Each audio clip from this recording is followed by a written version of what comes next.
Bonjour, bonjour. Bonjour. Bonjour Romain. Bonjour Romain. On va encore attendre que des participants se connectent, mais en attendant, on peut peut-être. J'ai pas vu Anne-Charlotte. Si, elle est Je suis, connectée. je suis là, Je je l'ai suis là. Ah, entendue. alors, Anne-Charlotte, elle nous fait des frayeurs comme ça. Oh, Hop, voilà.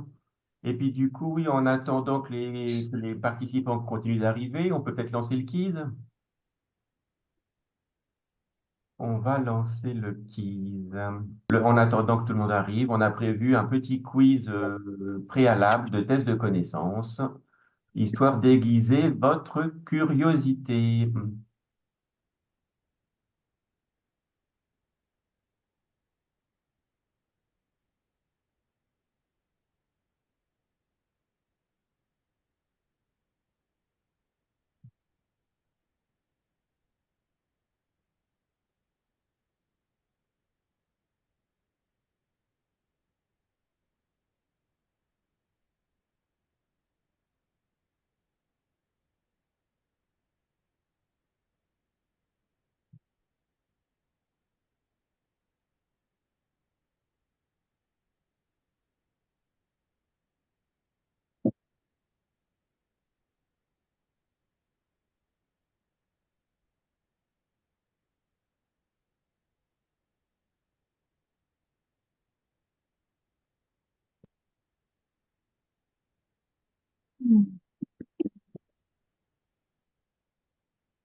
Démarrer la vidéo. Moi, j'y suis.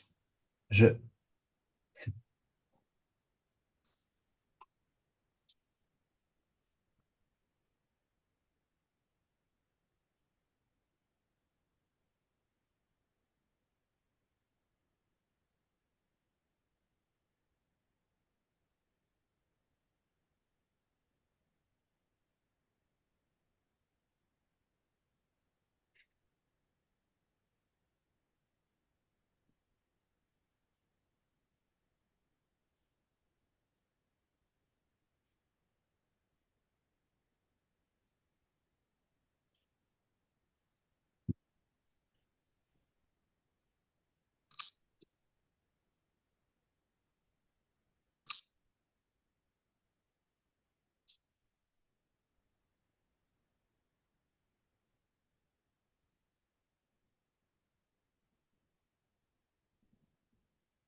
D'accord, le quiz fait partie du webinaire, hein, donc Ouais.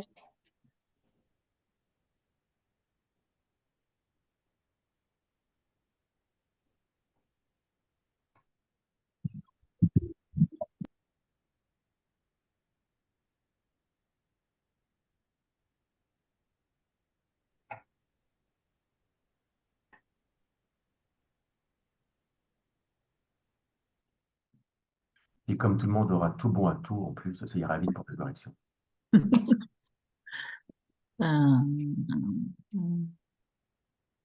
Même moi qui ai eu un petit peu le contenu, je suis pas sûre de toutes mes réponses, hein.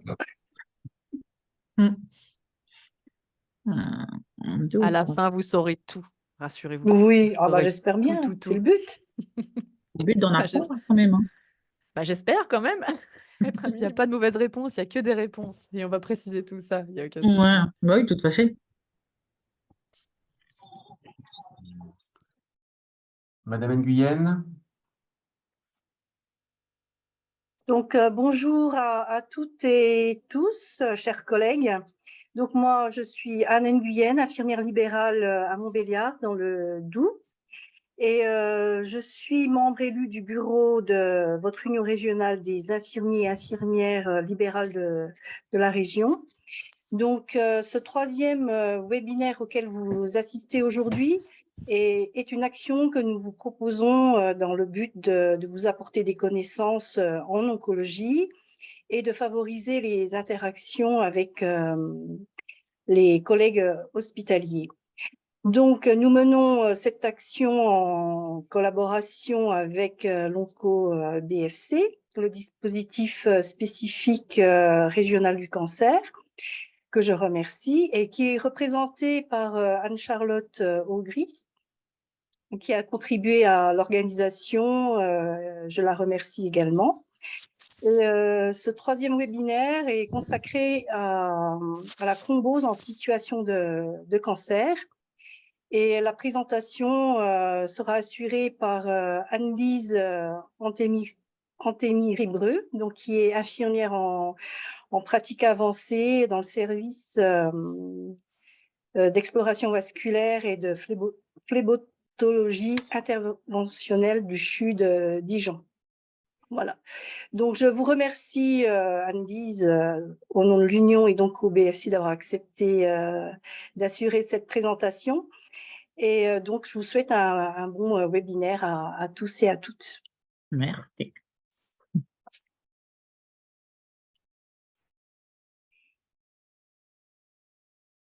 Voilà, je vous laisse la parole, Anne-Lise. Bah, Alors, je vais peut-être laisser la main à Romain pour pouvoir montrer les résultats du oui, quiz, pour qu'on puisse justement, avoir une je tendance. cherchais. Et après, je me lance. Alors, je vais afficher maintenant les résultats globalisés. Voilà.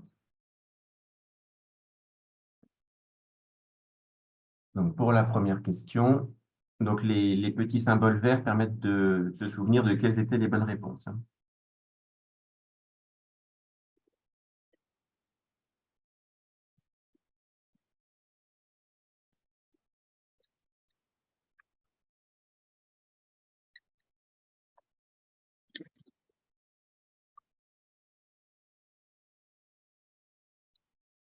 Ça, c'est bon.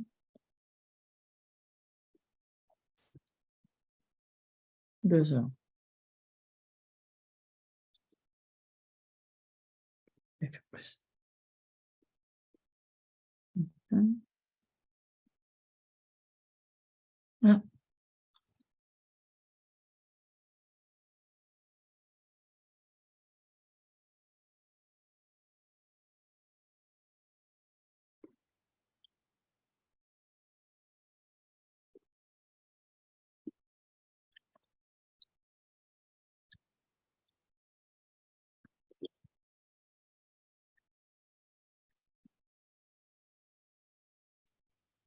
On est bon, tout le monde a pu lire.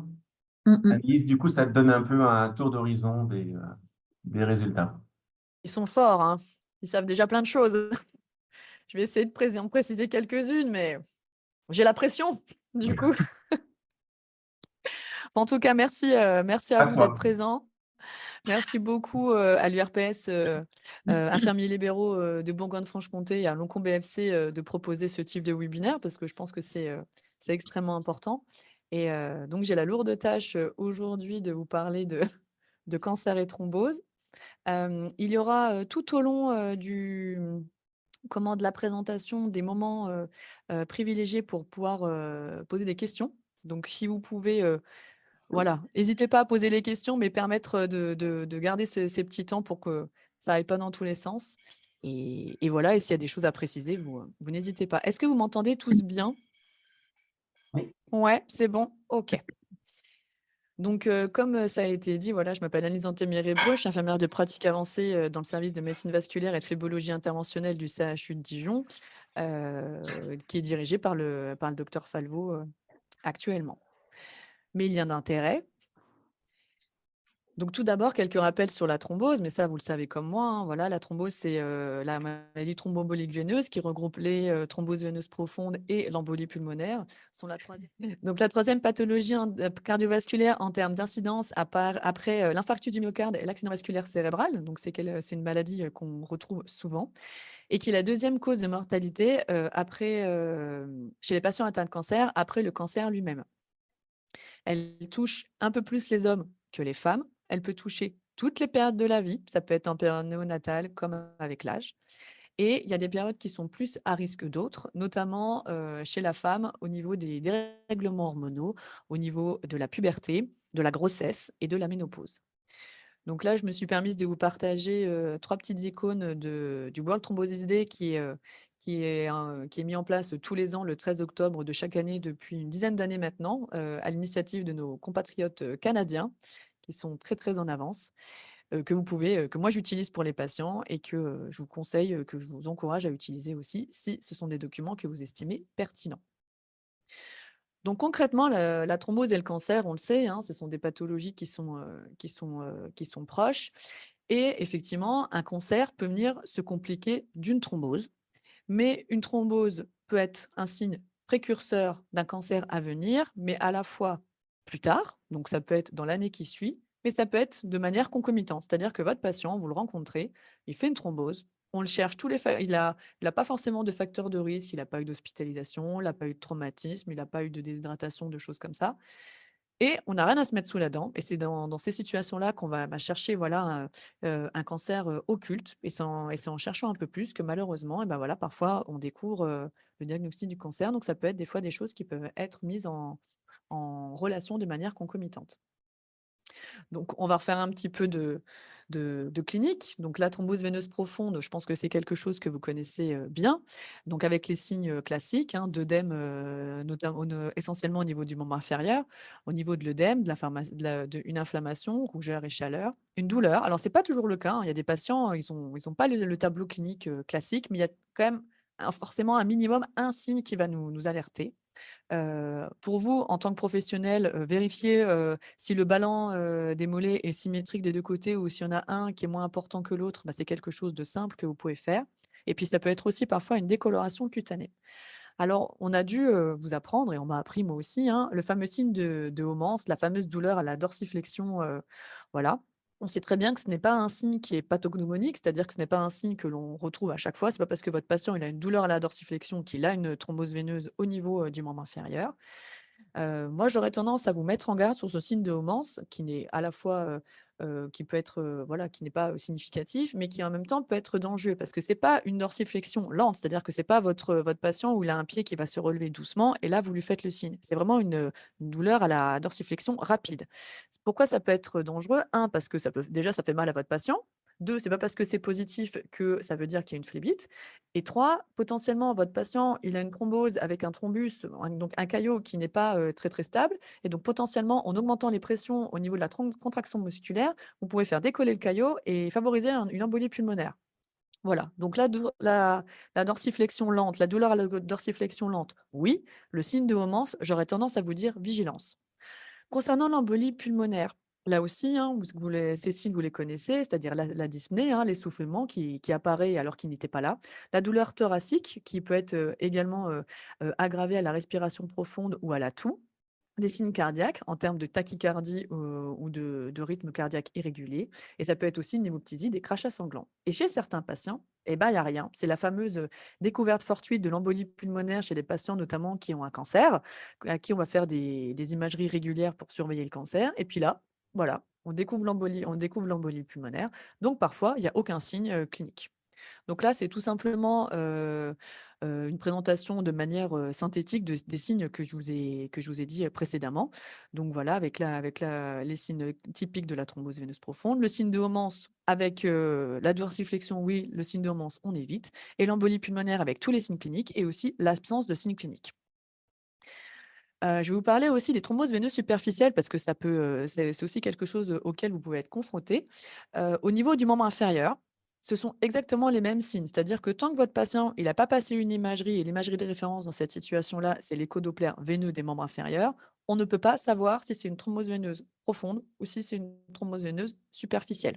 Sachant qu'en fonction de la localisation de la thrombose, qu'elle soit profonde, superficielle et au niveau de la localisation au niveau du réseau veineux, la prise en charge, ne sera pas la même. Au niveau du membre supérieur, ça, vous pouvez en voir, notamment, en lien avec, des prises de sang, itératives, qui sont difficiles et où on cherche ou autre et donc forcément, à un moment, le réseau veineux et ben, il est en souffrance superficielle et puis ça peut être aussi, bah, les fameux cathéters, voilà, qui, à répétition, qui vont créer les fameuses vénites et qui donc vont créer potentiellement des thromboses veineuses superficielles. Quelque chose d'un peu plus, de littéralement même plus grave, qui est le syndrome CAP supérieur. C'est, en gros une compression, au niveau, et un caillot au niveau du réseau veineux superficiel, au niveau potentiellement de la jugulaire, au niveau du réseau cave et donc ça va créer, des difficultés de respiration, allongées. Votre patient, il sera obligé de respirer, assis. Ça va donner un gros œdème au niveau du membre supérieur avec le bras, avec le haut du thorax, au niveau du cou. Une voie d'abord, quand je dis la voie d'abord, ça peut être la PICC line, ça peut être la midline, mais ça peut être aussi la chambre implantable inflammatoire ou qui va devenir non fonctionnelle.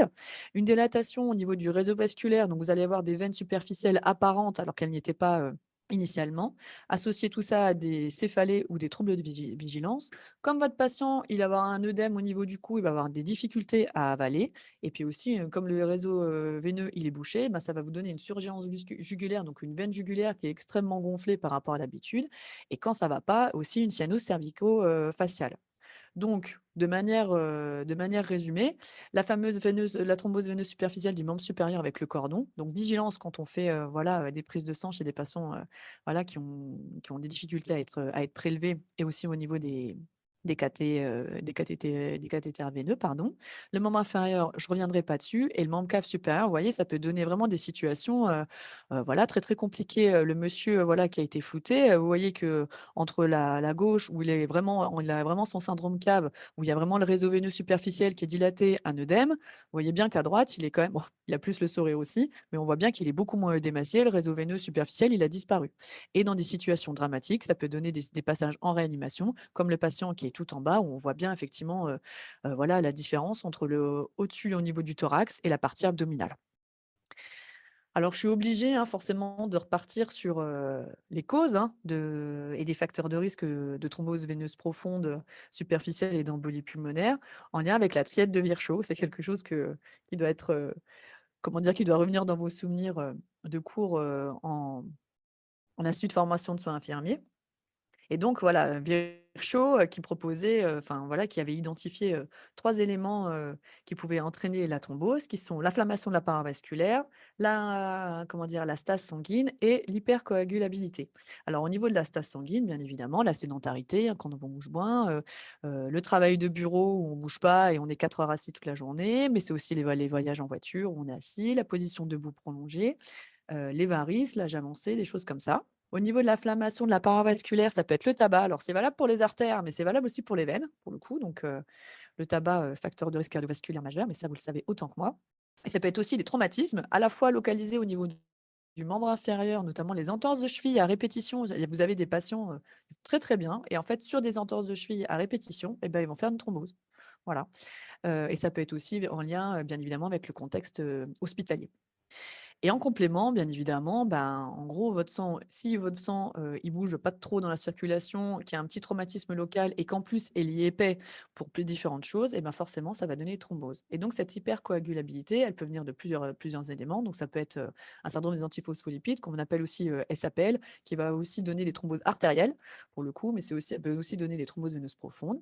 Une hyperhomocystéinémie, donc là, c'est votre sang qui est trop riche en homocystéine par carence à la fois d'apport alimentaire ou par déco génétique. Ça peut être toutes les maladies systémiques, les hémopathies, le cancer, voilà, donc des maladies qui vont venir inflammer et créer un nuage inflammatoire dans l'ensemble de la vascularisation, des problèmes cardiaques. L'alimentation déséquilibrée, il n'y a pas de secret, ben, si on mange trop gras, trop salé, trop sucré, et qu'on ne boit pas assez d'eau à côté, ben, forcément le sang s'épaissit et ça fait du mal. La déshydratation, à la fois quand on n'ose pas, boire parce qu'on sait qu'on n'a pas des toilettes, à côté, donc ça, mais ça peut être aussi des déshydratations chez les grands sportifs. Typiquement, ceux qui font, des courses ou le marathon, régulièrement, ça peut leur arriver de faire des thromboses en raison d'une déshydratation très intense. Le surpoids, l'obésité, mais c'est en lien aussi avec, l'obésité et ça peut être aussi les traitements, notamment les traitements du cancer et tout ce qui est contraception et comme je vous ai dit, les périodes de changement, de la vie, notamment chez la femme avec la puberté, la grossesse, le postpartum et la ménopause.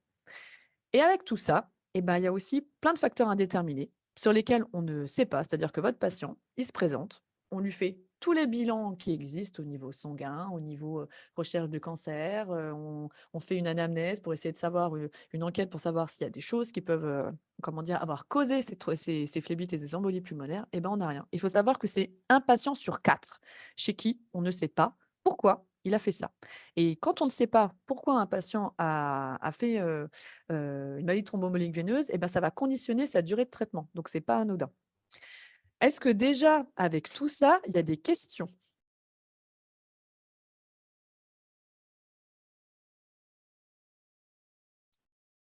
Tout est clair. Nickel. Super. Eh ben, je continue si ça vous va.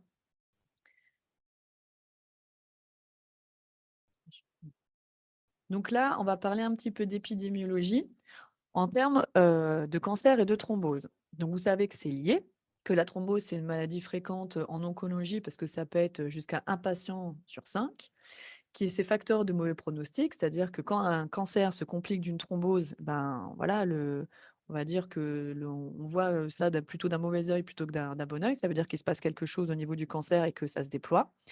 Et malheureusement, forcément, c'est un facteur qui majore la mortalité en lien avec les risques d'embolie pulmonaire.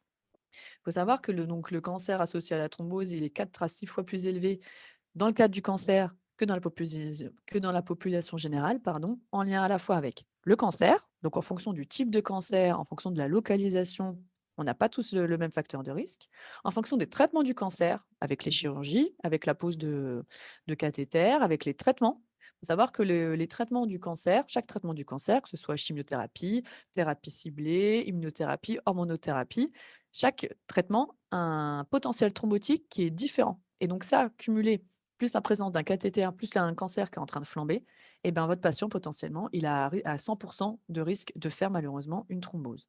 Et donc, dans la littérature, et ce qui a été dit, c'est que en gros, votre patient, il a un cancer, on lui trouve une thrombose, peu importe le site.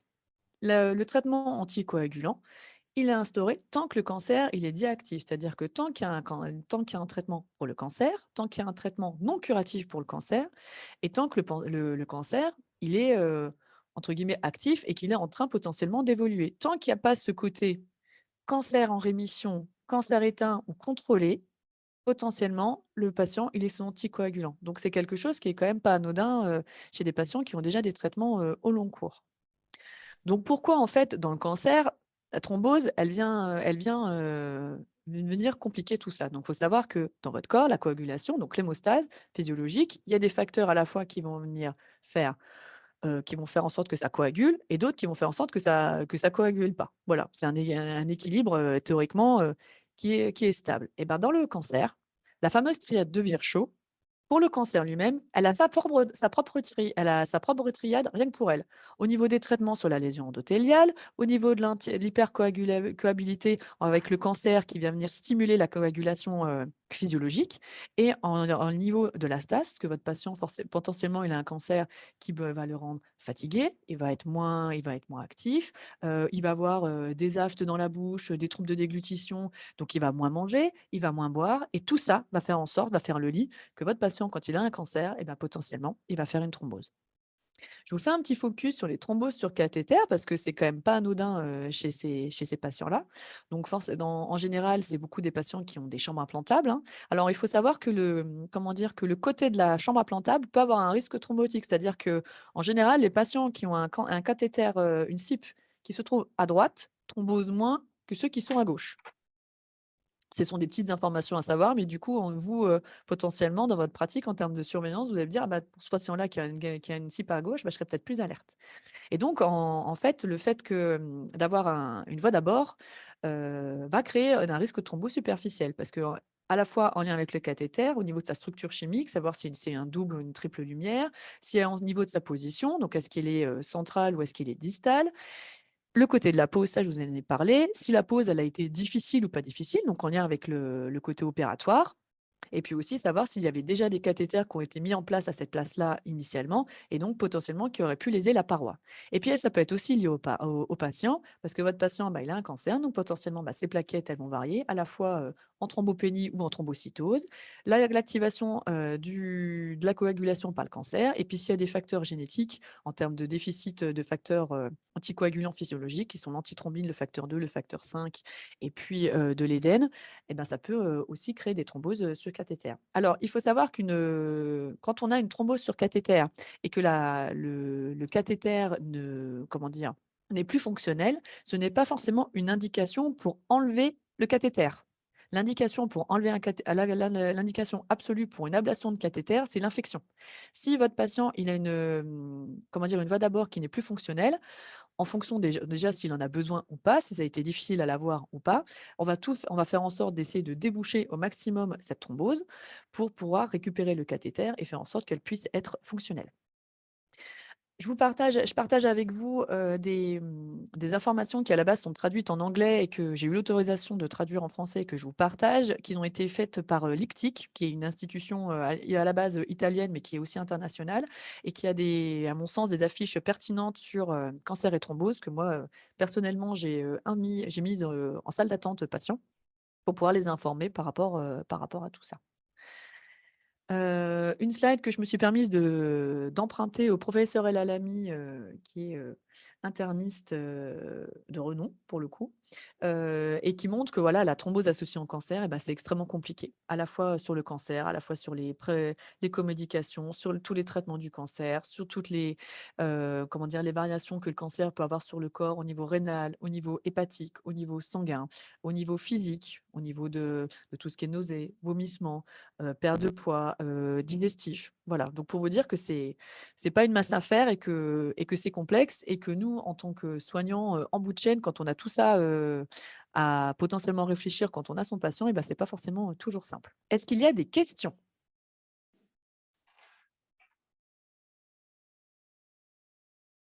Je ne mords pas, hein, promis.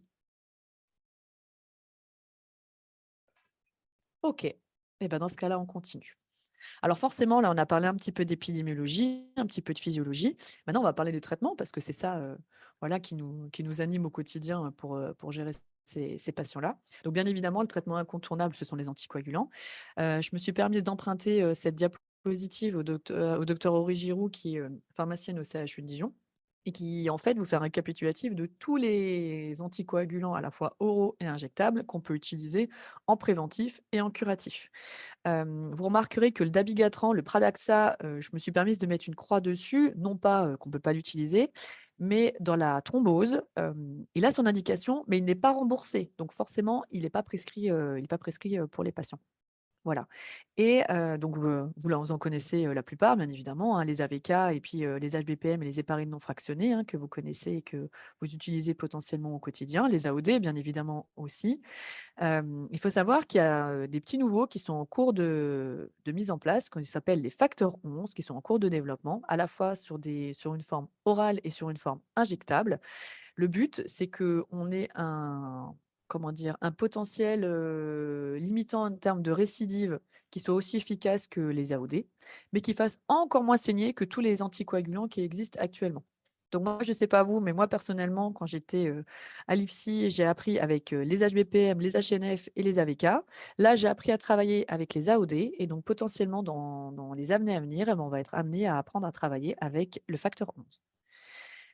Donc dans le cancer, eh ben, on peut pas tout utiliser. Voilà, typiquement les AVK, dans le cancer, eh ben, on n'aime pas, voilà, parce que ça fait saigner très, très fort et que ça protège pas bien. Le Rivaroxaban, donc le Xarelto, il n'a pas l'autorisation de mise sur le marché et il protège pas aussi bien, que les Liquis. En tout cas et la Pix que oui, les Liquis, la Pixaban. En tout cas, c'est ce que les études montrent, mais à voir, hein, avec le temps, voilà, ce que ça donne. Au niveau des HBPM, en général, c'est beaucoup l'enoxaparine, la tazapparine et la daltéparine. La nadropérine, on l'utilise pas beaucoup. L'HNF, les HNF en termes hospitaliers, oui. Et les facteurs 11, ils sont en cours de déploiement, donc pour l'instant, ils n'ont pas d'indication. Donc là, je vous ai partagé comment dire? Une affiche qui a été mise, en place par, l'AFSOS, donc le référentiel de soins oncologiques de support, qui permet de savoir en gros, qu'est-ce qu'on fait quand on a, un patient qui a une thrombose. Voilà, c'est un algorithme que potentiellement les médecins, utilisent et vous voyez qu'à la fin, tout en bas, qu'est-ce qui ressort? C'est l'HBPM et ce sont les AOD. Ils n'ont pas précisé, mais effectivement, en général, actuellement, c'est plutôt, l'apixaban. Donc là, voilà, un focus sur ce qui existe, hein, et comme je vous disais, voilà, certains ont l'AMM en cancérologie, donc notamment, la tazaparine et la daltéparine. Effectivement, vous pouvez très bien voir, vous, des patients qui ont un cancer et qui utilisent, voilà, de l'inoxaparine, du Lovenox, mais voilà, il n'y a pas le remboursement en cancérologie, mais parfois il y a l'indication. Donc ça, c'est médecin, prescripteur, dépendant. Et puis, au niveau des AOD, donc effectivement, c'est l'Eliquis qui a, eu une évaluation spécifique en cancérologie, donc donc on peut l'utiliser. Le Xarelto, pour l'instant, on ne l'a pas. Je rappelle que dans le cadre de suivi comme ça, les HBPM n'ont pas forcément je parle pour la thrombose, hein, je ne parle pas pour le cancer spécifique. Il n'y a pas de surveillance spécifique à avoir, notamment au niveau plaquettaire. Par contre, quand un patient a un cancer, forcément, il a des biologies régulières. Donc, on va utiliser ces biologies régulières pour voir où en est le taux de plaquettes de manière indirecte. Et concernant les AOD, notamment l'apixaban, il n'y a pas de plaquettes à surveiller, hein. Tout ce qui est TCA, TP, INR sont complètement perturbés dans un sens ou dans l'autre. Donc, ça ne nous permet pas du tout de savoir si le patient il est observant ou pas. Par contre, au minimum une fois par an, on va quand même vérifier le bilan hépatique et le bilan rénal pour savoir comment le patient tolère. Mais ça, comme le patient qui a un cancer, il en a aussi régulièrement, et ben, on profite de ces surveillances pour pouvoir voir au niveau des anticoagulants comment le patient tolère. Donc, je vous rappelle, hein, voilà, que la durée du traitement chez un patient qui a un cancer à qui on diagnostique une thrombose, eh ben, ce sera tant que le cancer est actif. Donc, ça peut être potentiellement sur plusieurs années. Je me suis permise de vous rappeler les indications et les dosages pour chacun. Donc, l'adaltéparine, il a une décroissance au bout d'un mois. Donc, d'abord 200 unités kilo en une fois par jour et ensuite on passe à 150 kilos au bout d'un mois. L'intasaparine, il est pratique, on l'utilise, il est toujours le même dosage, donc 175 unités kilo en une injection. Et l'enoxaparine, d'abord 100 unités kilo en 2 injections pendant 5 à 10 jours et après on peut, voilà, potentiellement se permettre de passer à 150 unités kilo en une injection. Vous remarquerez que au niveau injectable, c'est forcément dépendant du poids et c'est d'autant plus important que de l'avoir de manière régulière, surtout chez les patients qui ont un cancer et qui potentiellement vont perdre du poids. Il ne faut pas qu'ils soient surdosés pour éviter le risque hémorragique qu'il peut avoir. Et concernant les AOD, donc là, moi, je me suis focalisée sur l'apixaban.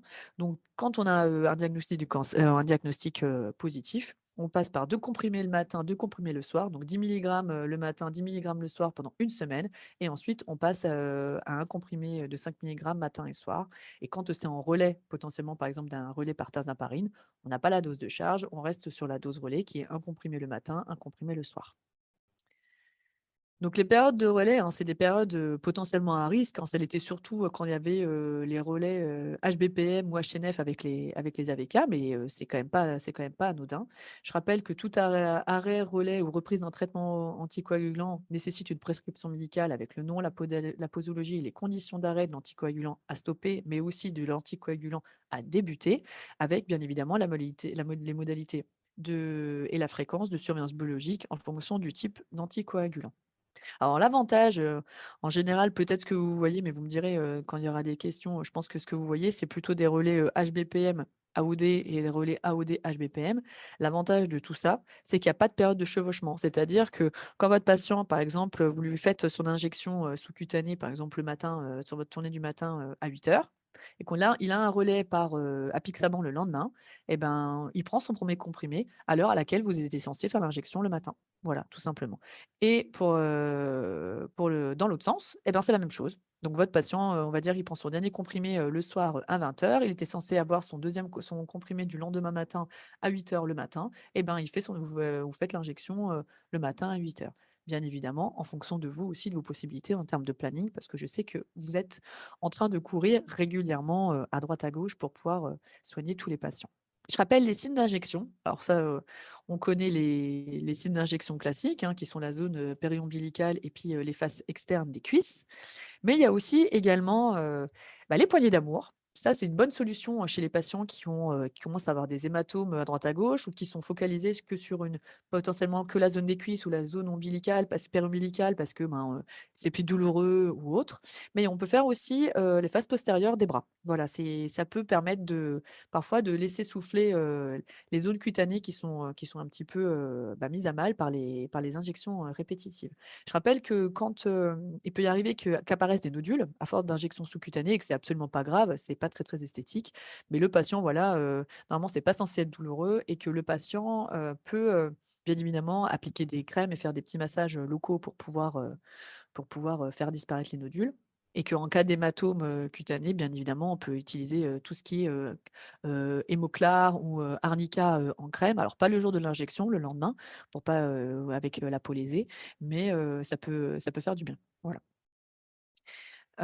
Petit rappel pour les AOD, je rappelle que l'apixaban, c'est un médicament qui est aussi efficace s'il est avalé tout rond, s'il est écrasé, mélangé avec de l'eau, de la compote, du jus d'orange, du yaourt, du lait, et qu'il peut être pris en dehors ou en cours des repas. Donc c'est vrai que pour le coup, pour le patient, ça lui offre quand même un confort de vie qui est quand même non négligeable par rapport à d'autres traitements qui peuvent être plus compliqués. Alors, en gros, comment on gère, comment on gère les anticoagulants? Alors, à part sur les périodes de relais, où il y a 2 anticoagulants qui peuvent être prescrits, par le médecin, normalement, on n'a pas 2 traitements, anticoagulants en même temps. Vigilance, pour vous, qui allez des fois, qui allez voir le patient et qui vous montre une ordonnance et vous dites: «Ouh là, attendez, bah, attendez, vous prenez ci, puis en fait, il y a ça en même temps. Ouh là, danger». Donc là, moi, je vous conseille effectivement si vous avez, la possibilité de contacter le médecin prescripteur pour faire le point. Est-ce que c'est, une erreur? Est-ce que c'est volontaire? Est-ce que voilà. Et donc vous, voilà, en tant que professionnel, vous pouvez effectivement, conseiller au patient, quand il veut faire ses injections, lui-même, de ne pas injecter ou de ne pas prendre 2 doses en même temps pour compenser la dose oubliée. Typiquement, votre patient, il prend son apixaban le matin, il se rend compte à 18 h le soir: «Mince, je ne l'ai pas pris. Ah bah, c'est pas grave, je vais prendre 2 comprimés le soir, comme ça va composer la dose du matin». Non, erreur!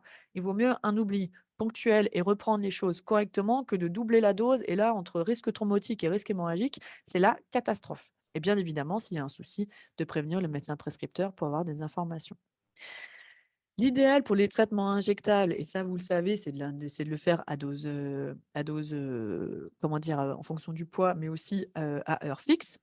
Donc, si c'est en une injection, on peut se permettre de le faire s'il y a un oubli, on peut se permettre de le faire dans les 12 heures après l'heure d'injection habituelle, et si c'est un traitement en 2 injections, on peut se permettre de le «rattraper» entre guillemets dans les 6 heures par rapport à l'heure habituelle d'injection. Bien évidemment, se passer ce délai, c'est un oubli et on fait l'heure à la prochaine injection à à la dose prescrite, sans doubler la dose, comme, on fait habituellement. Concernant les traitements oraux, quand c'est en une prise, on dit au patient il peut avoir jusqu'à 8 heures pour pouvoir rattraper sa dose. Dépasser ce délai, on oublie et on passe à la dose suivante sans doubler la dose, habituelle, et en 2 traitements, c'est dans les 12 heures. Donc vous, c'est vrai qu'à votre niveau, quand vous voyez les patients, c'est d'essayer d'accompagner au maximum, l'observance thérapeutique avec potentiellement tous les traitements, qu'ils ont. Et donc effectivement, vous pouvez voir avec lui s'il a besoin, bah, de mettre en place, un pilulier, que ce soit lui qui gère ou que ce soit, vous, le pharmacien ou le conjoint, en s'ayant assuré que le conjoint a compris, l'ensemble des traitements et des ordonnances. Ça peut être aussi en créant des alarmes sur le téléphone pour se dire, voilà: «Ah, à cette heure-ci, j'ai mon traitement à prendre dans telles conditions», voilà. Et puis, ce qui est le plus simple, mais ce qui est parfois aussi le plus compliqué, c'est essayer d'ancrer, la prise de traitement dans les habitudes du patient. Mais s'il y a un changement d'habitude, est-ce que le patient va penser à prendre son médicament? Donc vous voyez, c'est jamais simple, mais en répétant, répétant et en accompagnant, bah, effectivement, on peut faire en sorte que le patient, il ait pas trop d'oubli et qu'il prenne son traitement de manière adaptée. Au niveau des traitements, par injection, potentiellement, vous, qu'infirmier libéraux, vous avez une prescription. Le patient, il avait son anticoagulant prescrit, en intra-hospitalier, à midi. Sauf que, ben, vous, au niveau de potentiellement votre tournée, eh ben, c'est pas forcément l'heure qui vous arrange et puis peut-être que le patient aussi, ça le fait potentiellement suer aussi. Donc il faut savoir qu'on décale pas les doses, du matin, du soir, comme ça. Il faut respecter une fenêtre de 2 heures. C'est-à-dire que, par exemple, votre patient, il sort avec, une injection, qui est prescrite le midi, mais que lui, il préfère, ou que vous, enfin ensemble en tout cas, vous souhaitez, l'avancer, et ben, à 8 heures. Et ben, vous allez faire le premier jour à midi, et puis le jour suivant à 10 heures, et puis le jour suivant à 8 heures, pour pouvoir accéder à l'horaire que vous souhaitez. Et ça marche aussi dans l'autre sens. C'est-à-dire que s'il est à midi, et qu'en fait, ben, il souhaite que vous passiez, et pour vous que ce soit plus facile vers 18 heures, et ben, le premier jour à midi, le deuxième jour à 14 heures, le troisième jour à 16 heures et le jour suivant à 18 heures, et ensuite on est dans les clous. Pourquoi? Pour pouvoir, bah, protéger, pour pouvoir bénéficier de la fenêtre thérapeutique suffisante, à la fois pour garder cet équilibre de thrombose, pour éviter les récidives thrombotiques et limiter les complications, hémorragiques. Donc vous, à votre niveau, en tant qu'infirmiers libéraux, comment est-ce que vous pouvez, surveiller votre patient? Alors je sais que parfois vous passez, en mode, express, mais le patient, il peut avoir des questions, et je sais que vous avez un œil, tout à fait, aguerri. Les patients, vous les connaissez très, très bien. Donc s'il y a quelque chose, vous allez le voir tout de suite. Mais je me permets d'en mettre une petite couche. Donc bien évidemment, la première question, c'est de voir est-ce qu'il est en train de récidiver ou pas? Donc au niveau avoir en tête tout ce qui est en termes de signes cliniques de thrombose veineuse profonde, d'embolie pulmonaire, de thrombose sur cathéter ou de thrombose veineuse, superficielle. S'il y a une question, bien évidemment, si vous avez un doute, en alerte, hein, dans tous les cas, donc à voir avec le médecin vasculaire du patient. Surveiller bien évidemment le contrebalan des anticoagulants, donc qui sont les complications hémorragiques, donc avec différents types de saignements, les saignements mineurs. Donc là-dessus, l'idéal, c'est de rassurer le patient. Il a des petits saignements de nez qui passent relativement rapidement. Il saigne un petit peu des gencives quand il se brosse les dents, mais voilà, il rince la bouche, c'est parti. Et il peut aussi avoir des petites hémorragies conjonctivales, enfin voilà, des petites taches de sang dans les yeux. Tout ça, c'est pas grave. Faut rassurer le patient. Par contre, effectivement, si le saignement de nez, il passe pas ou qu'il est vraiment de très, très forte intensité, vous pouvez contacter bien évidemment le médecin traitant pour voir en termes de prise en charge ce qu'on peut faire. Chez les femmes, avec les règles abondantes, ça c'est une vraie, un vrai problème. Alors dans le cadre du cancer, il y a régulièrement des patientes qui en sont, enfin voilà, sous ménopause, chimique, hein, voilà, pour pouvoir permettre, le traitement. Mais certaines patientes ne le sont pas et donc forcément mettre des traitements anticoagulants, avec les règles, tous les mois et ben ça peut créer des règles qui sont très, très importantes avec, des signes potentiellement d'anémie, où la patiente ne supporte pas bien. Donc là, il faut penser potentiellement changement de molécule, traitement oral ou traitement injectable et aussi pouvoir proposer une contraception qui va venir réduire le flux des règles ou le rythme des règles pour qu'au quotidien, ce soit plus facile pour la patiente. En termes de coupure, là aussi, rassurer le patient, si ça reste une coupure superficielle, une compression sur la plaie en quelques minutes devrait faire en sorte que le thrombus puisse se former malgré la prise d'anticoagulants et faire cesser le saignement. Et puis tout ce qui est hématome localisé au niveau des chocs et au niveau des points d'injection, ne pas hésiter à leur proposer voilà, l'application d'Hémoclar ou d'Arnica en petit massage. C'est pas miraculeux, mais ça fait du bien et ça peut faire passer le cap. Au niveau des complications hémorragiques, je vous ai parlé des saignements mineurs, mais il y a aussi les saignements majeurs, donc c'est-à-dire les hématuries, donc le sang dans les urines, les rectorragies et les mélénas, l'hémoptysie, l'hématémèse. Ça, on est d'accord que c'est pas habituel, c'est pas normal. Donc là, c'est forcément avis médecin traitant ou médecin prescripteur. Rassurer le patient pour lui dire que ben voilà, hein, ça peut arriver, mais qu'on va faire en sorte de trouver des solutions pour faire en sorte que ça se tarisse. On respecte les consignes médicales qui sont transmises par du coup le médecin traitant et le médecin prescripteur. Et en attente d'avis, on n'arrête pas le traitement anticoagulant. Il faut que, même si effectivement il y a un saignement comme ça et qu'on n'a pas la réponse tout de suite, il faut absolument que le patient qu'on poursuive son traitement anticoagulant. C'est toujours la question du bénéfice-risque. Et là, au niveau du risque thrombotique, parfois, on ne peut pas se permettre de le stopper. Si votre patient, effectivement, il dit: «Oh là, je suis tombé, j'ai eu un choc, j'ai eu mal à la t je suis tombé». Alors, si c'est sur le dos, si c'est voilà, à voir s'il y a un hématome localisé de taille, vérifier s'il est de grande ou de petite envergure et en fonction de ça, réorienter vers le médecin traitant. Si c'est de petite envergure, on surveille. Si là, par contre, il a un traumatisme, notamment à la tête et avec des signes potentiellement d'hémorragie interne, il est pâle, il est fatigué, il a mal à la tête, il fait des malaises, médecin traitant. Et si voilà, votre médecin traitant, en gros, il n'est pas disponible tout de suite, c'est appel au 15. Il vaut mieux assurer qu'il n'y ait pas une hémorragie intracrânienne que d'attendre et potentiellement d'avoir des complications mortelles, quoi.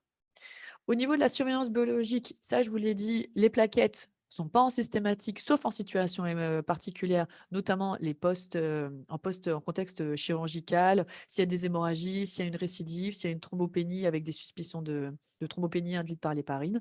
Voilà, dans dans ce contexte-là, on surveille les plaquettes suite aux consignes d'un avis spécialisé. La fonction rénale, en gros, avec les traitements qui sont en cours, on peut se permettre de prendre des HBPM et des AOD jusqu'à 30 millilitres par minute de Clarence Locow-Croft. Donc, en gros, on est déjà en insuffisance rénale quand même modérée. Quand on commence à passer entre 20 et 30, là, c'est quand même bien de savoir où on en est. Est-ce qu'on poursuit comme ça? Est-ce qu'on change de molécule? Est-ce qu'on baisse la dose? Voilà, il faut prendre avis. Et si c'est en dessous, on peut passer, par les héparines non fractionnées, en relais précoce et ensuite mettre des RVK. Alors, à la fois les héparines non fractionnées en curatif, en hospitalier, c'est entre guillemets «plus simple» en termes de surveillance. En ambulatoire, c'est quand même pas simple. Donc, c'est pour ça qu'ils proposent des relais par AVK, précoces. Il faut savoir qu'il y a des études en cours et où il y a des établissements, notamment le CHU de Rennes, qui a pris parti depuis plusieurs années et qui a fait plusieurs études là-dessus, qui a montré que la tarzaparine, eh ben, ils ont été très, très fortiches. Ils l'ont utilisée avec des patients dialysés. donc en insuffisance rénale littéralement terminale, eh ben, visiblement, ça se passe plutôt pas mal. Dans le cas d'insuffisance rénale terminale, hors cancer, voilà. Je vous donne les tuyaux, mais pour vous dire que chez des patients qui sont très fragiles, eh ben, voilà, on n'a pas encore toutes les informations et toutes les choses et les indications peuvent évoluer. En attendant, on garde les recommandations actuelles et pour l'instant, ce sont celles-ci. Et bien évidemment, en complément des anticoagulants, eh ben, faut surveiller les traitements associés parce qu'il peut y avoir des risques qui sont liés à l'automédication. C'est-à-dire que votre patient, ben, il a mal au dos et puis en fait, il va prendre plein d'anti-inflammatoires. Donc, ils vont augmenter les effets de votre anticoagulant. Donc, il va se mettre à saigner. Alors que d'habitude, ça se passe très très bien. Donc voilà, c'est ce genre de choses aussi. Et on rappelle qu'on évite, quand on est sous anticoagulant, de faire des injections d'intramusculaires hors prescription médicale. Est-ce qu'avec tout ça, il y a des questions? Oui, moi, une toute bête. Il n'y a pas de Euh, questions bêtes. mais vous avez parlé tout à l'heure, quand il y a des hématomes, on peut mettre de l'arnica. Oui, Est-ce qu'on peut utiliser des granules d'arnica? ouais. Alors, Souvent, les gens nous demandent, et oui, c'est vrai que quand ils sont sous anticoagulants, moi j'ai toujours du mal à leur dire, bah oui, vous pouvez prendre des granules, parce que j'ai peur que ça bien modifie sûr. ou non l'efficacité. Mhm. Et donc voilà, parce que parfois mettre de l'hémoclare en crème s'il y a une plaie ou quoi que ce soit, ou une micro, comment dirais-je, au point de ponction, enfin au point Mhm. d'injection, je me dis que c'est plutôt pas mal de mettre plutôt des granules. Donc, est-ce que c'est possible et à quelle dose en fait? Alors, premièrement, c'est possible. Je précise que en tout ce qui est automédication, tout ce qui est phytothérapie, compléments alimentaires, homéopathie, aromathérapie, donc les huiles essentielles, prescription, enfin, il faut forcément un avis professionnel derrière. Ça peut être le pharmacien, ça peut être dans les centres de référence. Par exemple, je sais qu'au centre Leclerc à Dijon, ils ont des ateliers huiles essentielles, donc ils savent très bien quelles huiles essentielles peuvent être utilisées et compatibles avec les patients qui ont des cancers et des traitements du cancer. Donc voilà, Ouais. le but, c'est de sécuriser tout ça. Donc moi, j'aurais tendance à dire, moi, le patient, je leur pose toujours la question, est-ce que vous prenez des médicaments sans ordonnance? Et là, des fois, c'est, «Oui, en fait, je prends pas sur ordonnance, mais en fait, je commande mes trucs sur internet». Ah! Ouais, Et sauf que dans les trucs sur internet, on ne sait pas. Donc moi, quand je ouais. dis: «OK, pourquoi pas, mais avis professionnel obligatoire». Vous achetez pas vos trucs sur internet. Concernant l'homéopathie et l'arnica en homéopathie, il y a aucun souci. Par contre, au niveau du dosage, je préfère vous dire, je sais pas. Je maîtrise Non, pas parce assez. que, ouais, de toute façon, le Centre Leclerc, il propose aux femmes, quand elles doivent avoir une intervention, notamment au niveau du sein, il propose de prendre de l'arnica. Mmh. Voilà. Et ben voilà. Donc, Donc voilà, donc là-dessus, vous pouvez y aller, il y a aucun souci. d'accord, ok. Mais voilà, tout ce qui est, voilà, automédication par des produits, alors moi, c'est ce que je dis aux patients, hein. Ils vont me dire: «Ouais, mais c'est naturel».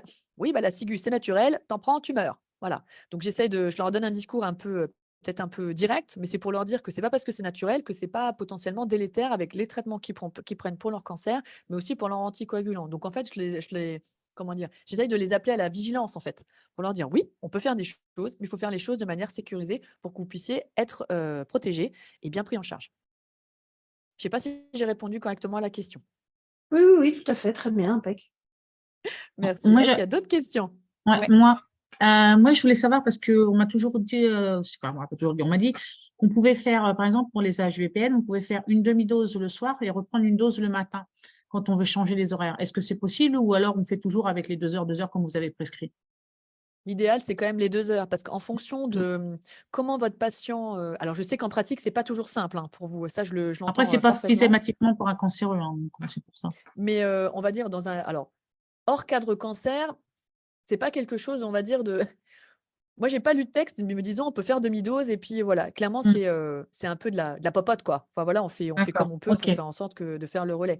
Mais, idéalement, de faire le relais de 2 heures autant que faire se peut, notamment, dans un contexte, néoplasique, avec potentiellement un cancer qui explose, on peut pas se Mm. permettre de faire des demi-doses, pour attraper D'accord. la dose pleine le lendemain. Ouais, Ok, d'accord. C'est pas plus mal. Merci. mais de rien. D'autres questions?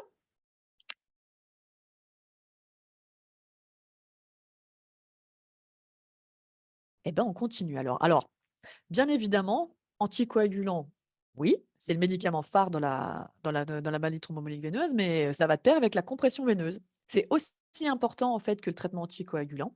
La compression veineuse, elle a plusieurs objectifs. Donc, diminuer le diamètre des veines superficielles pour favoriser le retour veineux du patient, diminuer la stase veineuse au niveau des membres inférieurs, résorber les œdèmes au niveau des vaisseaux, et puis réduire le flux orthostatique, donc faire en sorte que votre patient, voilà, il n'ait plus de douleur au niveau des membres inférieurs. Alors, il faut savoir qu'il y a plusieurs modèles. Il y a les chaussettes, il y a les bas, il y a les collants qui sont adaptés à la grossesse ou hors grossesse. Les trois existent. Et puis, il y a aussi les bandes. Tous ces dispositifs, notamment chaussettes, bas, collants, ils ont une efficacité similaire, quelle que soit la matière. C'est tous les mêmes.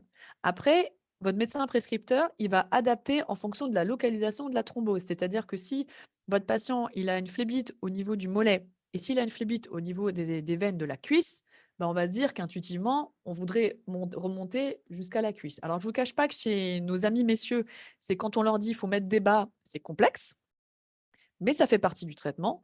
Le but est d'essayer de faire en sorte qu'ils les mettent en tout cas au maximum, notamment au début, tant qu'il y a de l'œdème. Et quand l'œdème après est résorbé, on peut se permettre de passer en chaussettes. Sachant qu'enfiler des dispositifs de compression veineuse, on sait que ce n'est pas simple. Déjà, soit tout seul, voilà. Mais quand on est en plus fatigué, qu'on a des douleurs ou autre, eh ben c'est encore plus compliqué. Comment dire, la pression, donc la classe thérapeutique, dans la compression veineuse, il faut savoir qu'il y en a 4. Il y a plus la classe est haute, plus la force est forte. La classe 1, c'est la chaussette classique, hein, enfin voilà. Et ça va jusqu'à la classe 4, voilà, chez les patients qui ont un ulcère, qui notamment ont des ulcères veineux. Ça fait partie du traitement. C'est-à-dire que votre patient, il cicatrisera moins bien s'il n'a pas de compression veineuse que s'il en avait une. Et dans la thrombose, eh ben, l'indication, c'est à partir du stade C2, donc de l'échelle CEAP. Donc, c'est à partir du moment où il y a des varices. Donc, en gros, vous pouvez vous permettre, voilà, sans souci, de prescrire enfin, en tout cas, de poser une compression de classe 2 chez votre patient. Après, on est d'accord que la méthode d'enfilage, voilà, je me permets, hein, je la remonte là, elle est pas simple pour patient. J'imagine que vous aussi, en tant qu'infirmier, infirmière libérale, vous êtes parfois sollicité pour pouvoir aider à l'enfilage, mais que, sauf erreur de ma part, il y a un problème de cotation, donc il faut qu'il y ait un autre acte pour que vous puissiez être, en tout cas, payé. Donc j'ai cette notion en tête, donc j'essaye de faire en sorte de faire les choses en sorte pour les patients et puis pour vous quand il y a besoin. Et je rappelle que les dispositifs de compression médicale, de compression veineuse, c'est-à-dire bas, chaussettes, collants, il y a 8 paires de remboursés par la sécurité sociale. Il y a forcément une partie, et on ne sait pas à 100 il y aura forcément une partie à charge pour le patient, mais qui en général est pris en charge par la mutuelle et qu'il faut respecter le rythme de 2 paires par trimestre. Pourquoi? Parce que, durée de vie d'une compression veineuse, c'est pas compliqué, qui est portée tous les jours, c'est 3 mois. Après, les fibres vont avoir tendance à c'est comme un peu un élastique, hein, donc avoir tendance à se détendre et la force, du coup, sera beaucoup moins importante, donc on va perdre le bénéfice de la compression veineuse. Même chose, votre patient, il a un gros œdème, le médecin, il dit: «Il faut absolument qu'il ait, une compression classe 3». L'enfiler, la classe 3, c'est quand même pas simple, et ben, on peut se permettre de faire des superpositions. C'est-à-dire qu'on peut mettre un classe 2 plus un classe 1 par-dessus. C'est plus facile à enfiler et parfois le patient tolère mieux. Et je précise que les bandes, malheureusement, si, à allongement court, inélastiques, certaines ne sont pas remboursées. Donc ça aussi, c'est à surveiller, au niveau, pour le patient.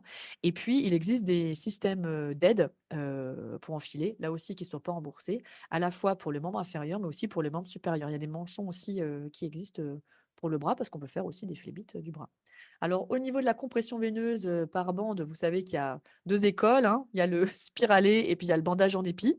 Voilà. L'idéal, notamment, quand on veut faire en tout cas au niveau de la jambe, c'est de bien arrêter à 2 à 3 doigts en dessous du genou pour éviter, l'effet garrot, au niveau, au niveau des veines poplitées, hein, qui sont derrière le genou, donc qui ferait effet garrot, donc concrètement, l'effet inverse de ce qu'on souhaite, avoir. Et puis la question, c'est est-ce qu'on laisse le talon ouvert ou est-ce qu'on le recouvre? Et ben, en fait, ça dépend de ce qu'on veut faire. Si on veut visualiser les tissus, eh ben, on peut se permettre de laisser ouvert. S'il y a un œdème au niveau de la cheville et puis que ça a tendance à faire gonfler le talon, eh ben, on le recouvre. S'il y a des préventions d'escarres à faire, eh ben, on peut se laisser ouvert pour pouvoir faire les préventions et les effleurages. Voilà, c'est en fonction de la situation. Il n'y en a pas un qui est mieux que l'autre, c'est en fonction de la clinique du patient. Alors, les compressions veineuses, tout le monde ne peut pas les avoir, c'est-à-dire notamment les personnes qui ont de l'artérite oblitérante des membres inférieurs. Ces patients-là, en général, sont suivis par un médecin vasculaire qui va faire des Dopplers artériels et qui va calculer l'indice de pression systolique. L'indice de pression systolique, on va dire physiologique, chez un patient qui n'a pas de problème, elle est autour de 0,9. Voilà, c'est un rapport entre la tension au niveau du cœur et la tension au niveau, on va dire, des chevilles. On fait ce rapport-là et en fonction de ce chiffre, on peut faire ou non. Il peut monter jusqu'à A20.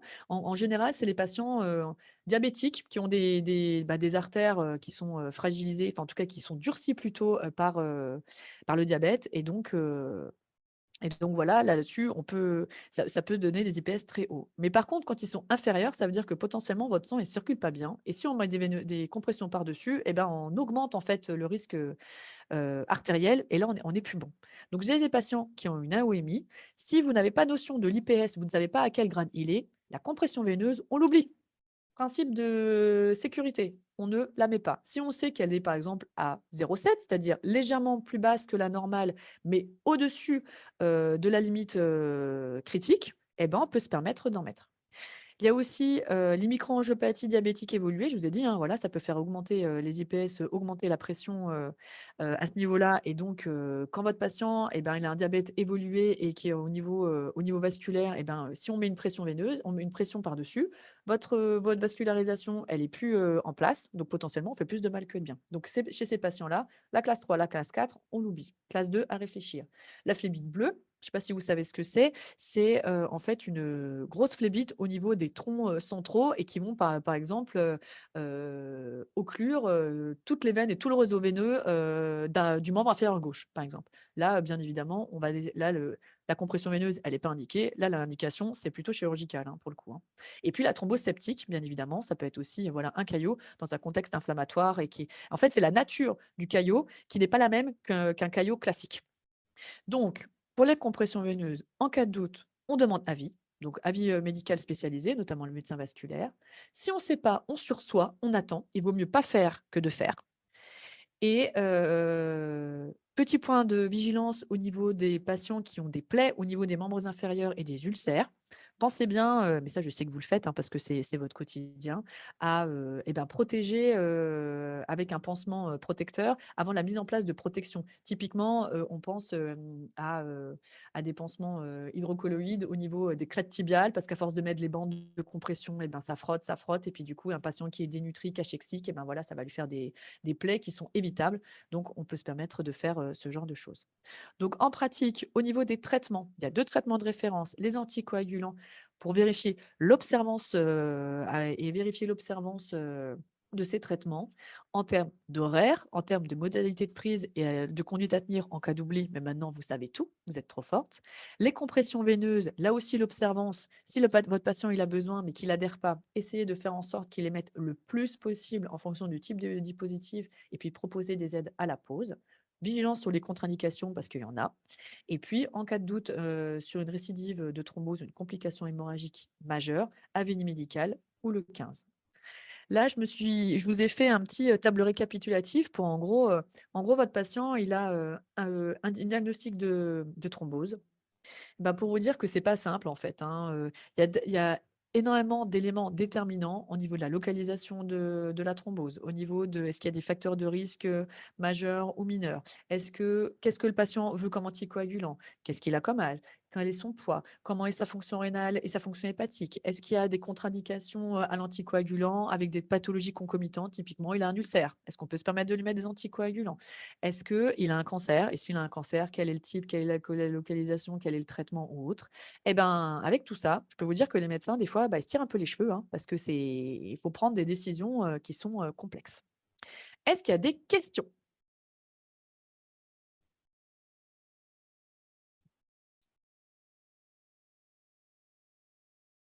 Ok, eh ben, on continue.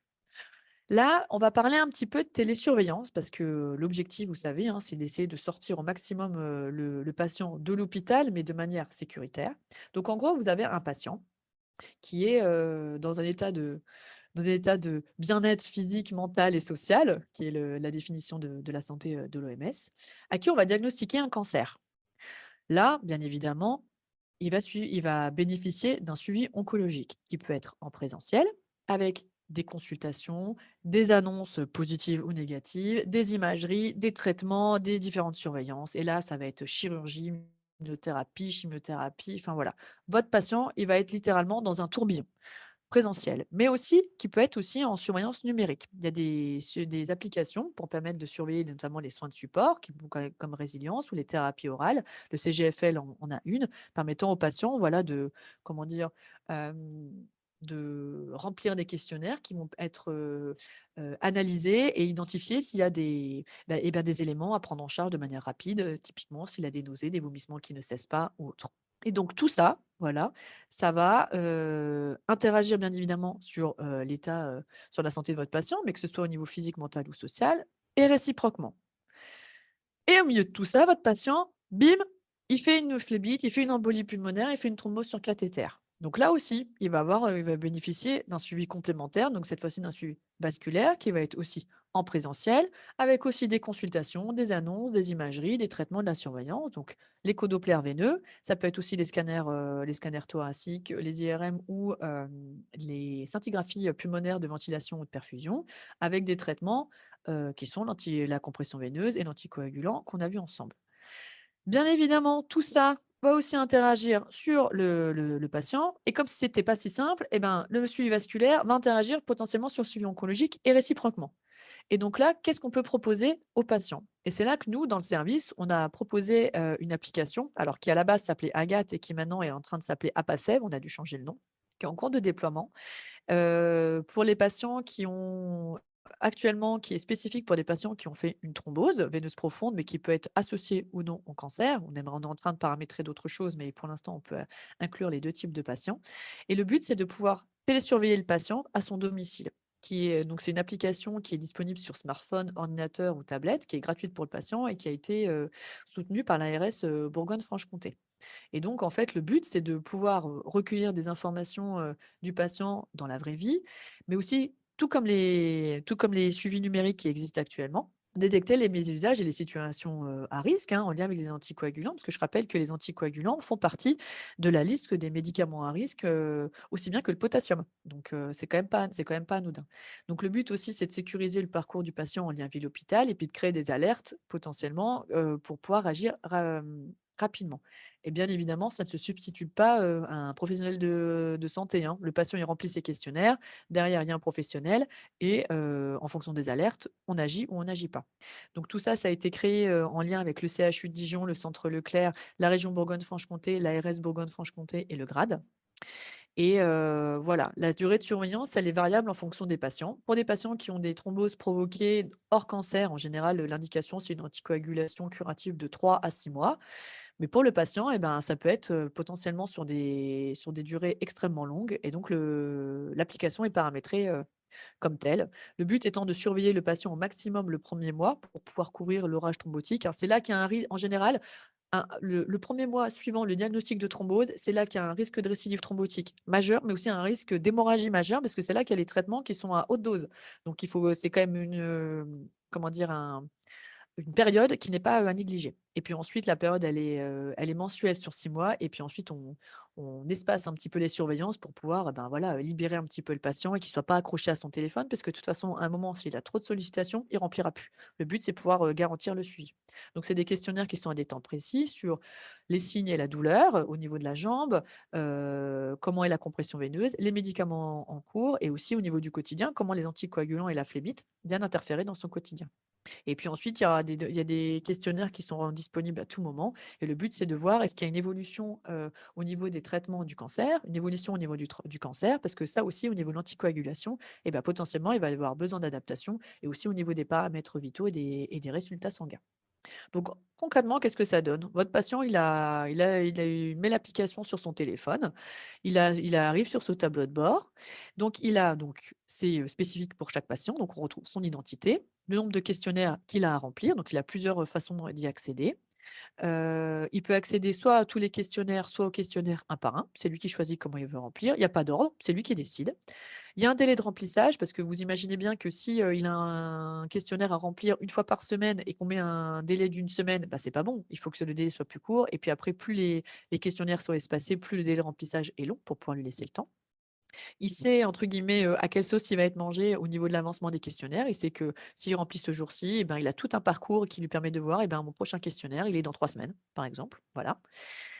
On a aussi, réfléchi pour pouvoir mettre des supports d'information, pour le patient parce qu'on sait très bien qu'internet est un magnifique outil, mais on peut trouver, tout et son contraire, dessus, autant que professionnel et même autant que patient. Donc là, on a mis des documents qui étaient déjà existants, on a rassemblé tout ça, mais aussi des documents qu'on a créés pour que le patient puisse, ben, voilà, puisse avoir des réponses vraiment concrètes à ce qu'il veut et on a aussi des vidéos, voilà, pour que ce soit un petit peu ça puisse, varier un petit peu les plaisirs et les supports d'information. Et puis, il y a aussi l'option agenda qui existe dans cet outil, mais que nous n'utilisons pas dans le cadre de cette application-là. Donc là, voilà, je vous montre quelques petites possibilités de questionnaires. Donc, ça peut être une questionnaire d'intensité de douleur, ça peut être des questionnaires avec des questions à choix multiples, avec des visuels pour que le patient, en fait, le but aussi, c'est d'en profiter pour aider l'éducation du patient, c'est-à-dire qu'il sache quel médicament il prend, donc le nom, visuellement à quoi il ressemble, quel est le dosage et combien il en prend. Ça peut être des questions à choix unique et ça peut être aussi des questions, à texte libre. Voilà et typiquement cette question-là, «Pourquoi prenez-vous ces médicaments?» donc les médicaments anticoagulants et ben, il y a parfois des patients qui répondent: «Je ne sais pas pourquoi». Alors qu'ils font potentiellement de la fibrillation auriculaire, qu'ils ont fait une phlébite et ils savent pas du tout pourquoi ils les prennent. Donc ça permet, voilà, de repréciser: «Je prends ce médicament à tel dosage, à telle fréquence pour telle maladie» et une fois si votre patient il sait déjà ça, on a déjà bien sécurisé son parcours. Et puis là, je vous montre quelques petits visuels, voilà, de documents qu'on a fait. Donc là, c'était sur l'automédication. Donc des documents sur, l'automédication, des médicaments sur des fiches médicaments qui étaient déjà existantes et qu'on a empruntées, et qu'on a demandé bien évidemment l'autorisation et qui étaient extrêmement bien faites, sur les fiches médicaments, notamment par l'Omédite, Normandie, chez toi. Des documents sur la pathologie, donc ça peut être sur l'embolie pulmonaire, ça peut être sur la thrombose. Des vidéos, là c'est un traitement sur la phytothérapie qui a été faite par, l'Omédite Bourgogne-Franche-Comté et l'ARS Bourgogne-Franche-Comté. Une technique aussi pour préciser aux patients qui souhaitent faire de l'auto-injection, des anticoagulants, quelle est la méthode. Alors, je précise que moi, quand les patients me disent: «J'en ai marre, je voudrais faire mes injections, tout seul parce que, ben, voilà, je suis coincé à la maison, l'infirmière libérale, voilà, elle fait super bien son boulot, mais du coup, je suis pas libre dans ma façon de faire». En général, moi, ce que je propose aux patients, c'est on voit ensemble en consultation comment faire et moi, je leur dis: vous n'arrêtez pas tout de suite de faire avec l'infirmière, vous faites avec l'infirmière sur plusieurs jours pour qu'elle vérifie que vous faites bien les choses comme il faut et une fois que vous êtes sûr, vous, de faire les choses comme il faut avec les bons réflexes et en gros que l'infirmière ou l'infirmier libéral vous a dit: «Feu vert», vous maîtrisez le geste, là, on peut se permettre d'arrêter. C'est pas du jour au lendemain. Voilà, je précise que c'est bien d'autonomiser les patients, mais pas n'importe comment. Et puis, bien évidemment aussi des vidéos, spécifiques thrombose et cancer et aussi on a fait des vidéos aussi, spécifiques sur la thrombose, chez la femme. Est-ce qu'il y a des questions sur cet outil de télésurveillance? Oui, moi, il y a juste une question, sur, le fait que les patients se fassent leur injection tout seuls. Mmh. Effectivement, pourquoi pas? Parce que c'est très lourd quand on est obligé d'attendre l'infirmière qui est pas à l'heure et cetera. Ça Ouais. me pose pas trop de problème. En revanche, c'est le tri des seringues qui, est très souvent, mise, à la poubelle. On est d'accord. Donc ça, c'est un gros problème parce que si vous leur donnez une boîte jaune, beaucoup de pharmacies ne les reprennent pas. Et bien évidemment, l'infirmière qui ne Ah bon? travaille plus sur le patient, ah oui, oui, il y a des pharmacies qui ne reprennent pas, Alors que hein. normalement, enfin, ça fait partie, alors on sait qu'après il faut les mettre dans le cycle et que c'est payant, hein, on le sait pour qu'elles soient incinérées, mais jusqu'à preuve du Oui. contraire. Non, non, elles ne reprennent pas. Enfin, il y a beaucoup de pharmacies qui ne reprennent pas parce que soit, D'accord. eh ben, elles n'ont pas de DASRI, donc du coup, si enfin, par exemple, si elles ne vaccinent pas, elles ne vont pas avoir de DASRI. Oui, Et d'accord. donc, les petites pharmacies notamment. Et donc, ça, c'est un gros problème parce que vous les retrouvez dans les poubelles. On est Et d'accord. les patients n'ont pas la notion de la gravité de laisser une injection, même si elle a un système qui se referme, c'est toujours une injection qui est contaminante et donc elle doit absolument aller dans un dasserie et non pas aller dans la poubelle. On est complètement d'accord. Alors moi, les patients, je leur demande en systématique. Je dis: «Est-ce que vous avez un container jaune à la maison?» Alors des fois, ils me disent: «Bah non, ça fait un mois que je me fais mes piqûres et je les ai mises à la poubelle». Bah, c'est pas Mm, grave. Exactement le même discours que ce que vous me dites: «C'est pas grave, il y a la petite protection». Bah, je dis: «Oui, mais voilà. votre sac poubelle, il est souple, donc potentiellement les patients, les personnes qui vont, ensuite, s'occuper des déchets, ils viennent avec leurs gants, il y a des choses qui sont venues casser, la protection en plastique, bah, vous piquez quelqu'un avec votre seringue. Alors, vous êtes peut-être très, très bien, il y a aucun souci, mais sur le principe, on n'en sait rien et la personne qui s'est fait piquer n'en sait rien non plus, donc ça peut créer des problèmes. Donc moi, je leur demande en systématique, est-ce qu'ils ont leur, container jaune? S'ils en ont pas, je leur en donne un. Parce que au moins pour commencer. Ensuite, je leur dis: «Vous allez à la pharmacie, ils vous les donnent gratuitement, pas de Oui. souci et à la fin, normalement, la pharmacie, si quand il est plein, vous le redonnez à la pharmacie». Mais je suis désagréablement étonnée sur le fait qu'ils reprennent pas toujours Non, non, mais parce que nous, c'est sinon après arrivé, hein. c'est ouais, d'accord. Nous, c'est arrivé. Et il y a une autre problématique, c'est que vous avez eu des formations dans le cadre du DPC, où vous avez des gens qui ont dit aux infirmières libérales que puisqu'il y avait une protection qui refermait l'aiguille, elles n'avaient pas besoin de la reprendre et de la mettre dans les dasseries. Et je peux vous assurer qu'il y a un nombre important d'infirmières qui laissent l'injection sur la table du patient et qui lui dit « vous le mettrez à la poubelle ». Et ça, C'est c'est quand même c'est pas vrai? incroyable. Si, si, je vous jure, ben non, parce que moi j'étais sidérée, hein, parce que les patients me disaient « mais vous ne me laissez pas l'injection ?» Ben, je dis non, parce que votre collègue, elle la laisse pas. Et quand je les ai appelés, elles m'ont dit, ah, mais non, on a eu en formation, on nous a dit que c'était pas une obligation. Et je leur ai expliqué que où se trouvaient les textes de loi qui disaient que on pouvait les Oui, ou les laisser, recommandations, bien les sûr. Mmh. recommandations. Et ah ben non, on me l'a dit en formation, et donc elles n'emmènent pas leurs seringues. Et ça, c'est énormément d'infirmières qui ont fait des formations chez des gens qui n'étaient pas, chez des formateurs qui n'étaient pas suffisamment pertinents. Mmh. Et ça, c'est quand même grave, hein, parce que c'est fréquent. Bah, Ben, moi, moi je vous rejoins. Mmh. ce que je fais, c'est quand ils n'ont pas de boîte jaune, c'est que je leur demande de mettre ça dans une bouteille d'eau, une Bouteille bouteille de en lait et puis de plastique. le ramener à la pharmacie. C'est ça, on est d'accord. C'est du Mais système c'est D, vrai mais que au moins ça sécurise un minimum. les pharmacies ne donnent pas systématiquement de boîte jaune quand les gens sont anticoagulants, même si c'est pour une longue période, hein. Nous, on leur demande d'en réclamer une, et même si certains pharmaciens font la tronche, mais c'est leur boulot. Ah beh, et puis c'est mis en place, gratuitement. Enfin, je veux dire, Mm. c'est ça fait partie de leur prérogative et puis de la sécurisation, des Bah oui, patients et des usagers, quoi. Donc tout à fait, tout à c'est fait. quand même, non Ah, négligeable. mais il faut Mais pas. Le problème, c'est c'est un que vrai pas problème, un hein. coup, pas un coup, alors du coup, ben, ils veulent pas On se. est Voilà. d'accord. Ah. Mmh. Bah, oui, oui. Mais bon, hein. Mm. Mais on est d'accord, c'est un vrai problème et moi j'essaye en tout cas de transmettre des choses, hein, quand je suis en consultation, mais bon voilà, c'est pas moi toute seule, hein, voilà. Faut qu'on fasse corps ensemble, tout le monde. Mm, mm. Mais par contre qu'il y ait des formations en DPC où ils aient dit, voilà les seringues, il y a la protection, vous pouvez le mettre dans la poubelle normale, j'ai quand même des doutes, hein. Moi, enfin, pas Ah bah d'accord. Je je hallucinant, suis c'est peut-être dans le faux, hallucinant. hein, peut-être qu'il y a d'autres recommandations, mais là pour le coup, c'est pas ce que j'ai en Bah, tête, hein, et c'est pas ce qu'on c'est apprend en tout cas en IFSI actuellement, hein. Non, puis Donc c'est surtout que c'est étonnant que les infirmières se posent pas de questions, quoi, parce que si bien sûr. effectivement c'est écrasé, et puis de toute façon ça a été mis en contact avec du sang, donc obligatoirement c'est un DASRI. Donc c'est vrai que c'est compliqué de repasser derrière et de leur dire, bah non, ah oui, parce que ça les fait chier quoi qu'elles payent des DASRI. Donc du Bah coup, oui, bah oui, forcément, comme bien ça elles sûr, bah oui, n'éliminent c'est pas, elles bah n'éliminent ouais. pas. Bah ouais, mais bon, Oui, tout enfin à là, on fait. peut pas se permettre, quoi. Enfin, c'est Oui, non, trop mais dangereux, trop dangereux, hein. c'est vrai que c'est bon voilà, ça fait c'est les deux écueils sur les injections quand c'est fait euh, euh, euh, soit par le patient, soit par les infirmières qui ont eu de Mmh mh. mauvaises informations. Mmh mh. On est d'accord. D'autres questions? OK. Eh ben, on va travailler un peu encore. C'est bientôt fini, hein, promis, hein, parce que vous avez peut-être la tête pleine. Donc là, c'est une petite situation, un petit cas concret, voilà, d'une patiente qui a 55 ans, qui a un OMS 0, donc qui est tout à fait, autonome et indépendante, qui est suivie dans un centre de cancérologie, qui a un carcinome, canalaire au niveau du sein droit depuis septembre 2023, qui a des traitements en cours, son cancer est en cours de progression hépatique, osseuse et péritonéale, qui a été retrouvé à une imagerie récente. Et puis le 2 mars, lors d'un rendez-vous de suivi, au niveau de son oncologue, elle se plaint voilà, qu'elle a mal à sa jambe gauche. Donc à l'examen clinique, il y a les signes cliniques qui vont bien en faveur d'une thrombose. Devant la forte suspicion, un écho-doppler veineux est demandé et le médecin vasculaire retrouve sans surprise une thrombose veineuse solaire et fibulaire, donc au niveau de la jambe, d'allure récente et semi-récente. Donc ça veut dire que ça fait déjà un petit moment qu'elle traîne. Donc en gros, qu'est-ce qu'on peut proposer à cette patiente? Mmh.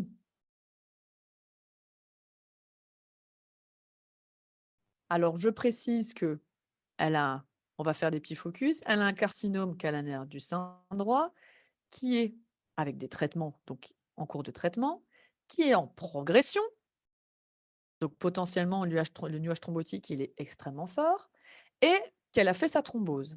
Mais malgré tout ça, il manque des éléments.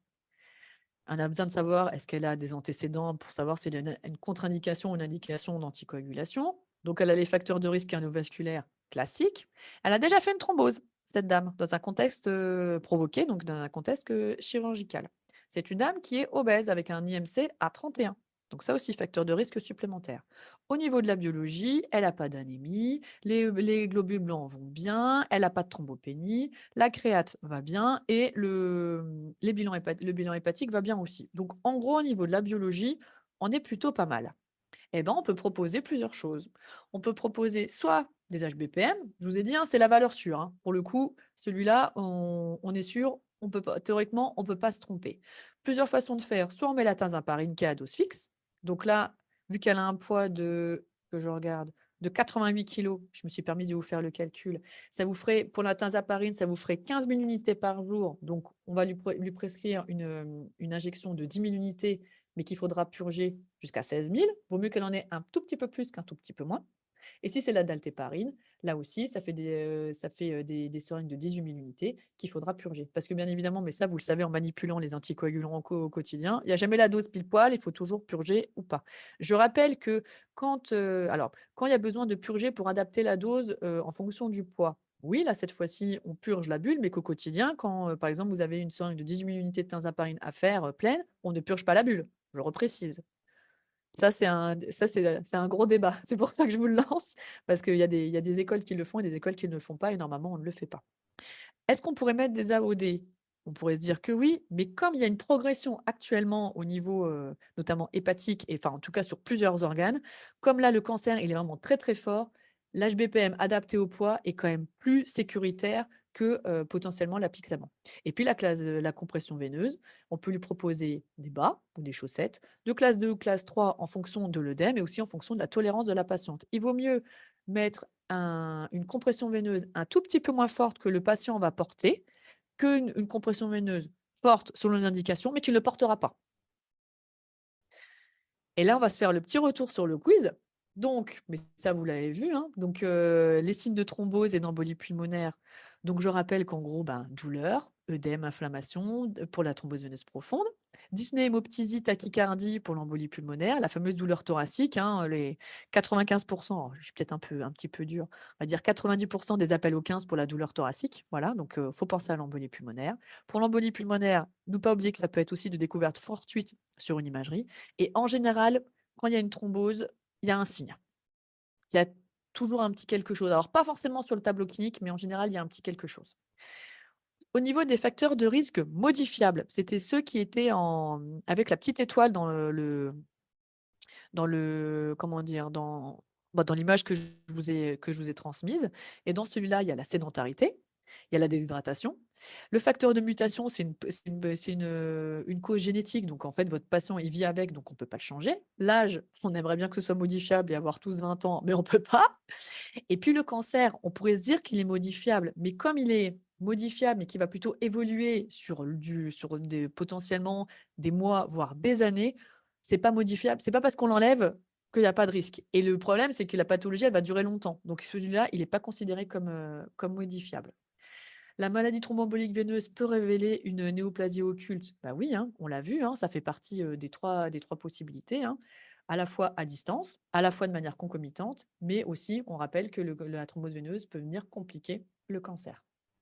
Le traitement médicamenteux de référence dans la thrombose veineuse profonde avec le cancer, il n'y a pas de secret, c'est l'HBPM. Celui-là, valeur sûre. Le délai maximal de décalage des injections au niveau des HBPM, idéalement, c'est de le faire toutes les 2 heures, de jour en jour, pour pouvoir accéder à l'heure que l'on veut dans un sens ou dans l'autre, à la fois rapproché ou reculé. Et puis, le traitement médicamenteux qu'on peut proposer, traitement médicamenteux oral qu'on peut proposer à la place des HBPM quand il y a les indications qui vont bien, et ben actuellement, c'est l'apixaban, c'est l'Eliquis. Petite dernière question, combien est-ce qu'il existe de classes de compression veineuse? Eh ben, alors je ne sais pas pourquoi j'ai mis 2, parce qu'en fait, il en existe 4, n'importe quoi. Donc c'est 4, la bonne réponse. Voilà, vous avez vu comme voilà, sur l'échelle CEAP, de la classe 1 à la classe 4, qui en général est réservée pour les ulcères, pour les ulcères. Je me suis permise de vous remettre des petites affiches complémentaires que moi aussi j'utilise pour les patients, notamment pour essayer de réduire le risque de caillots chez les patients qui sont hospitalisés, mais ceux aussi qui sont en position assise. Donc là, en salle d'attente, j'essaie de leur donner des petits tuyaux, donc qui sont de bouger les pieds, les orteils, même de façon simple, hein, mais voilà, c'est des toutes petites choses qui vont stimuler le retour veineux, en tout cas au niveau des membres inférieurs, et qui peuvent potentiellement limiter tout ça. Voilà, j'en ai terminé. Merci à vous. Merci beaucoup. C'était passionnant. Merci Anne-Lise. Je me permets de vous retenir une petite minute. Donc, vous trouverez bien sûr, pour compléter les informations d'Anne-Lise sur le site URPS, dans la boîte à outils, des plaquettes que nous avons travaillées donc avec OncoBFC et donc le service du Dr Falvo, des plaquettes pour le patient et pour les soignants, voilà, qui pourraient vous aider dans le quotidien à résumer un petit peu tout ce que Anne-Lise vient de nous donner comme information. Voilà. Donc, vous pouvez aller sur le site de l'URPS ou de l'OncoBFC et vous trouverez ces petites plaquettes qui sont, voilà, qui peuvent vous aider dans le quotidien. Merci beaucoup.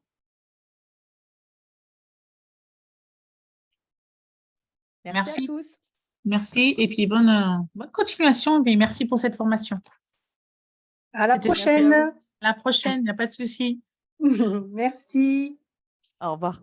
Merci beaucoup. Merci. Au revoir. Merci Anne-Lise, c'était super. Merci. Merci. Au revoir.